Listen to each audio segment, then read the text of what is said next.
Hola a todos. Mirad, hoy vamos a meternos en un tema fascinante, el liderazgo, pero visto desde un ángulo que quizás no esperamos. Estamos acostumbrados a que la cultura popular nos muestre héroes que son, bueno, casi invencibles, ¿verdad? Figuras perfectas. Pero, ¿y si la ciencia nos contara una historia completamente diferente? ¿Y si los verdaderos líderes, los que de verdad nos sacan de las crisis, no fueran de acero, sino que estuvieran, de hecho, fracturados? Vamos a analizar precisamente eso. Y aquí está el quid de la cuestión. Por un lado tenemos esa caricatura, el héroe sin fisuras, pero por otro está la realidad clínica, la que se ve en consulta. Líderes que a menudo son personas con una historia complicada, profundamente marcadas. Y lo increíble es que justo en el peor momento, en la mayor de las adversidades, son capaces de usar esa fractura, esa experiencia, para guiar a los demás. Vale, pero vamos a ir un paso más allá. Dejemos por un momento la sociología o la cultura. ¿Hay algo biológico detrás de todo esto que pasa de verdad dentro de su cabeza? Esa es la pregunta que nos va a guiar. Vamos a saltar del mito a la neurociencia.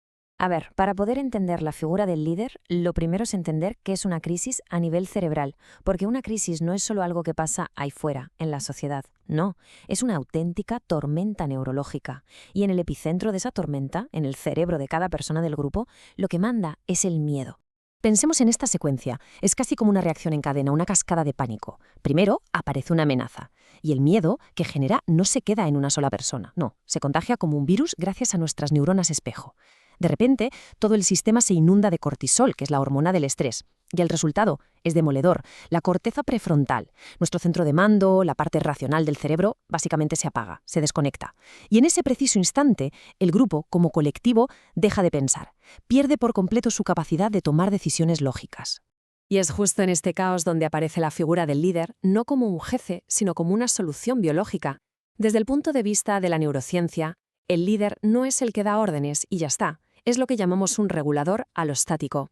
O sea, funciona como el termostato biológico del grupo. Su función es devolverle la estabilidad que ha perdido. Esta tabla lo deja clarísimo. Mientras el cerebro del grupo está secuestrado por el pánico, con el cortisol por las nubes, el neuroeje del líder se mantiene en calma, con determinación. Y esto actúa como una especie de escudo. Emite señales de seguridad que literalmente ayudan a los demás a bajar sus niveles de cortisol. Y lo que es más importante, les ayuda a reactivar su corteza prefrontal. Les devuelve, ni más ni menos, la capacidad de pensar con claridad. Y ahora llegamos al punto más sorprendente, al más fascinante de todo este análisis. Uno podría pensar que un líder así tiene que ser alguien inmune al miedo, una roca. Pues no. La realidad es justo la contraria. Su mayor fortaleza, y esto es una paradoja, puede nacer de un trauma pasado. El secreto de muchos de estos líderes está en un estado neurológico que conocemos como hipervigilancia amigdalina. Imaginemos lo que es tener el detector de humo del cerebro, la amígdala, encendido permanentemente, todo el tiempo, buscando amenazas sin descanso. Es un estado mental absolutamente agotador y a menudo es una secuela de un estrés postraumático. Y aquí está la clave de la paradoja. Este estado, que en una situación normal consideraríamos una patología, durante una crisis se convierte de repente en una ventaja táctica. ¿Por qué? Porque esa hipervigilancia permite al líder procesar el peligro mucho antes que nadie y, lo que es crucial, transformar esa percepción de amenaza en una acción coordinada, en un plan. Claro, esta ventaja táctica tiene un coste personal brutal. Y esto nos lleva a una pregunta importantísima. Si el precio que pagan es tan alto, ¿por qué nos inspiran tanto estas figuras? ¿Por qué nos sentimos atraídos por ellas? Pues la respuesta, una vez más, no es cultural, es biológica, es evolutiva. El precio a pagar es altísimo. Estamos hablando de sacrificar la propia homeostasis, el equilibrio interno del cuerpo. Esto se traduce en noches sin dormir, en recuerdos intrusivos que vuelven una y otra vez, en una lucha interna constante contra sus propios demonios. Esto destroza por completo el mito del héroe de acero.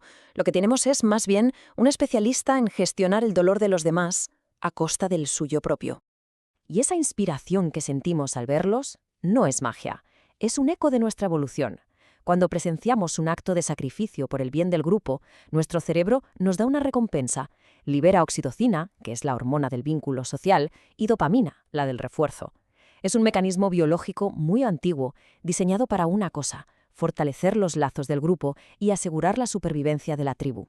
Así que, al final, la idea principal es esta. El heroísmo de verdad no es la ausencia de miedo o la ausencia de una fractura interna. Es la decisión consciente de sobreponerse a una biología dañada para poder guiar y proteger a otros. Es en esencia el triunfo de la voluntad sobre el instinto más primario que tenemos, el de la propia supervivencia. Y con esto llegamos a la reflexión final. Para quienes están en el campo de la psicología médica o la neurociencia, esta perspectiva lo cambia todo. Nos obliga a preguntarnos cómo este conocimiento redefine nuestra idea de liderazgo, pero también nuestra idea de servicio. Porque, pensémoslo bien, mantener el control de la corteza prefrontal cuando todo a tu alrededor se derrumba no es solo una habilidad de un líder en una crisis, es también la esencia de una buena práctica clínica, una idea en la que, sin duda, merece la pena profundizar.